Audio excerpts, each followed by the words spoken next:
ईश्वर की असंख्य परिभाषाएं हैं, क्योंकि उसकी अभिव्यक्तियां असंख्य हैं।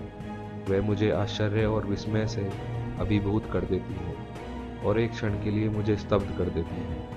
लेकिन मैं ईश्वर की पूजा केवल सत्य के रूप में करता हूँ। मैंने अभी तक उसे नहीं पाया है, लेकिन मैं उसकी खोज कर रहा हूँ। मैं इस खोज की खोज में अपनी सबसे प्रिय चीज़ों का त्याग करने के लिए तैयार हूँ, भले ही बलिदान के लिए मेरी जान ही क्यों ना मांगी जाए। मुझे उम्मीद है कि मैं इसे देने के लिए तैयार हो सकता हूँ, लेकिन जब तक मुझे इस परम सत्य का एहसास नहीं होता, तब तक मुझे सापेक्ष सत्य को मैंने जिस रूप में ग्रहण किया है उसी रूप में धारण करना पड़ेगा। इस बीच वह सापेक्ष सत्य ही मेरा प्रकाश स्तंभ, मेरी ढाल और कवच होना चाहिए।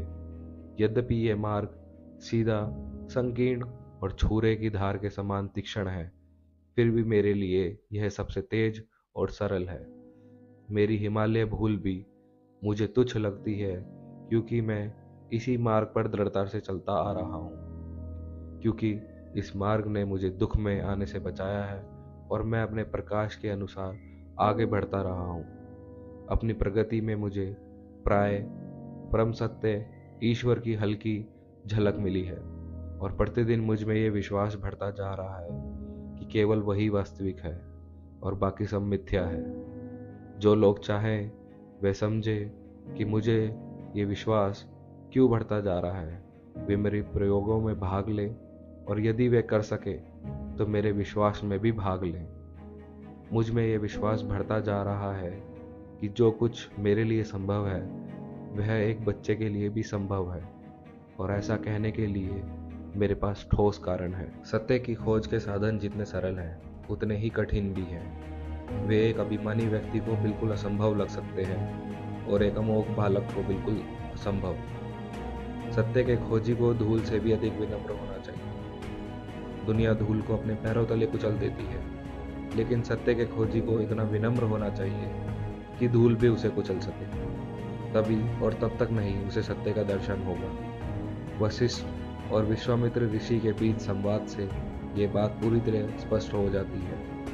ईसाई धर्म और इस्लाम भी इस बात को पूरी तरह से प्रमाणित करते हैं। अगर इन पन्नों में लिखी गई मेरी कोई भी बात पाठक को गर्व से भर दे, तो उसे ये मान लेना चाहिए कि मेरी खोज में कुछ गड़बड़ है। मेरी झलके एक मृग तृष्णा से ज़्यादा कुछ नहीं है। मेरे जैसे सैकड़ों लोग मर जाएं, लेकिन सत्य की जीत हो। आइए हम मेरे जैसे गलत काम करने वाले लोगों के बारे में निर्णय लेने के लिए सत्य के मानकों को एक बाल के बराबर भी कम ना करें। मैं आशा करता हूँ और प्रार्थना करता हूँ कि कोई भी व्यक्ति निम्नलिखित अध्याय में दी गई सलाह को प्रामाणिक न समझे। वर्णित प्रयोगों के दृष्टांतों के रूप में माना जाना चाहिए, जिसके प्रकाश में हर कोई अपनी इच्छा और क्षमता के अनुसार अपने प्रयोग कर सकता है। मुझे विश्वास है कि इस सीमित सीमा तक दृष्टांत वास्तव में सहायक होंगे, क्योंकि मैं किसी भी बदसूरत बात को छिपाने या कम करके बताने वाला नहीं हूँ और जिसे बताया जाना चाहिए। मैं पाठक को अपनी सभी गलतियों और त्रुटियों से पूरी तरीके से परिचित कराने का आशा करता हूँ। मेरा उद्देश्य प्रयोगों का वर्णन करना है। सत्याग्रह के विज्ञान में मैं कितना अच्छा हूँ ये कहने की आवश्यकता नहीं है। अपने आप को परखते समय मैं सत्य के समान कठोर बनने का प्रयास करूँगा, और जैसा कि मैं चाहता हूँ दूसरे भी बने। उस कसौटी पर खुद को परखते हुए मुझे सूरदास के साथ कहना चाहिए, कहाँ है कोई अभागा? क्या मैं भी उतना ही दुष्ट और घृणित हूँ? मैंने अपने सृष्टिकर्ता को त्याग दिया है।